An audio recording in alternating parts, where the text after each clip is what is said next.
Hello friends, daily sports Bangla YouTube চ্যানেলে আপনাদের আবার আমি স্বাগত জানাই। আবার নিয়ে চলে এলাম খেলার নতুন ভিডিও নিয়ে।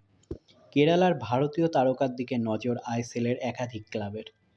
ইন্ডিয়ান সুপার লিগের শুরুতে কিছুটা সমস্যায় পড়েছিল কেরালা ব্লাস্টার্স। প্রথম ম্যাচেই তাদের হারের মুখে পড়তে হয়েছিল পাঞ্জাব এফসির বিরুদ্ধে, যা কিছুটা হলেও হতাশ করেছে দলের সমর্থকদের। তবে সময়ের সাথে সাথে কেরালা ব্লাস্টার্স তার গতি পরিবর্তন করে। পরবর্তী ম্যাচে তারা নিজেদের ঘরের মাঠে ইমামি ইস্টবেঙ্গলকে পরাজিত করে নিজেদের ছন্দে ফিরে আসে। যদিও মাঝখানে বেশ কিছু ম্যাচে আটকে গিয়েছিল, কিন্তু কলকাতা ময়দানের মোহামেডান স্পোর্টিং ক্লাবের বিপক্ষে তাদের জয়টা আবার দলের আত্মবিশ্বাস বাড়িয়ে দেয়। তবে দলের পক্ষে কিছু খারাপ সময়ও এসেছে। Bengaluru FC, Mumbai city FC, হায়দ্রাবাদের মতো শক্তিশালী দলের বিপক্ষে তারা একের পর এক পরাজিত হয়েছে। ফলে তাদের পয়েন্ট টেবিলে অবস্থানও নিচে নেমে এসেছে। বর্তমানে ৮ ম্যাচে ৮ পয়েন্ট নিয়ে তারা লিগ টেবিলের দশম স্থানে রয়েছে। টুর্নামেন্টের শুরুতে যখন তারা দারুণ খেলে টপ 6-এ স্থান করে নিয়েছিল, তখন মনে হচ্ছিল তারা লিগে ভালো করবে, কিন্তু পরবর্তীতে তা ধরে রাখা সম্ভব হয়নি। বর্তমানে আইএসএলের একটি সাময়িক বিরতিতে রয়েছে। আগামী ২৪শে নভেম্বর কেরালা ব্লাস্টার্স তাদের ঘরের মাঠে শক্তিশালী চেন্নাইন এফসির মুখোমুখি হবে। এই ম্যাচ থেকেই ঘুরে দাঁড়ানোর লক্ষ্য নিয়ে প্রস্তুতি নিচ্ছে মিকেল স্ট্যাহরের দল। তবে এসবের মাঝেই নতুন খবর এসেছে। জানা গেছে কেরালা ব্লাস্টার্সের ভারতীয় উইঙ্গার রাহুল কেপি, যিনি বর্তমানে কেরালা ব্লাস্টার্সের হয়ে খেলে যাচ্ছেন, তার প্রতি দৃষ্টি নিবদ্ধ করেছে আইএসএলের একাধিক ক্লাব। বিশেষ সূত্র মারফত জানা গেছে, আসন্ন ট্রান্সফার উইন্ডোকে রাহুল কেপিকে দলে ফেরানোর জন্য আগ্রহ প্রকাশ করেছে কলকাতা ময়দানের বড় প্রধান মোহনবাগান।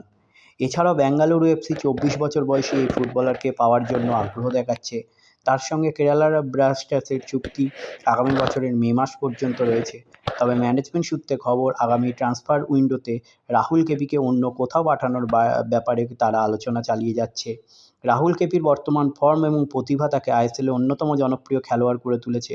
সাইডলাইন থেকে ড্রিবলিং, ক্রসিং এবং বল বাড়ানোর দক্ষতা তাকে নিয়ে গেছে এক অন্য উচ্চতায়। সম্প্রতি তার খেলার স্তরের উন্নতি এবং কেরালা ব্লাস্টার্সের জন্য গুরুত্বপূর্ণ অবদান তাকে আইএসএলের অন্যান্য ক্লাবগুলির নজরে এনেছে। কলকাতা ময়দানের ফুটবল ক্লাব মোহনবাগান রাহুল কেপির প্রতি আগ্রহ প্রকাশ করেছে। মোহনবাগান, যারা ইতিমধ্যেই নিজেদের শক্তিশালী স্কোয়াড তৈরি করেছে, কেপিকে তারা দলে ফেরাতে চাইছে। বেঙ্গালুরু এফসির আগ্রহ অন্যদিকে, বেঙ্গালুরু এফসিও কেপির প্রতি আগ্রহ দেখাচ্ছে। বেঙ্গালুরু এফসি দীর্ঘদিন ধরে শক্তিশালী উইঙ্গারের জন্য খোঁজ করছে। কেপি তার স্কোয়াডে মানানসই হতে পারে। বেঙ্গালুরু, যারা বর্তমানে লিগে শক্তিশালী অবস্থানে রয়েছে, আগামী মরশুমে তারাও শক্তিশালী হতে চায়। কেপির দক্ষতা এবং গতির সঙ্গে তাদের আক্রমণ শক্তিও আরও বাড়ানো সম্ভব। কেরালা ব্লাস্টার্সের পক্ষে রাহুল কেপি গুরুত্বপূর্ণ এক খেলোয়াড়। তার গতিশীলতা এবং প্রতিপক্ষের রক্ষণ ভাঙার ক্ষমতা তাকে দলের জন্য অপরিহার্য করেছে। তিনি ম্যাচে যেভাবে চ্যালেঞ্জ গ্রহণ করেন তা দলের আক্রমণের গতিকে ত্বরান্বিত করে। তিনি ঘরের মাঠে বা বাইরে যেখানেই খেলেন না কেন, তার উপস্থিতি দলের জন্য অত্যন্ত গুরুত্বপূর্ণ। ফুটবলে রাহুল কেপির ভবিষ্যৎ সম্পর্কে আরও তথ্য শিগগিরই সামনে আসবে।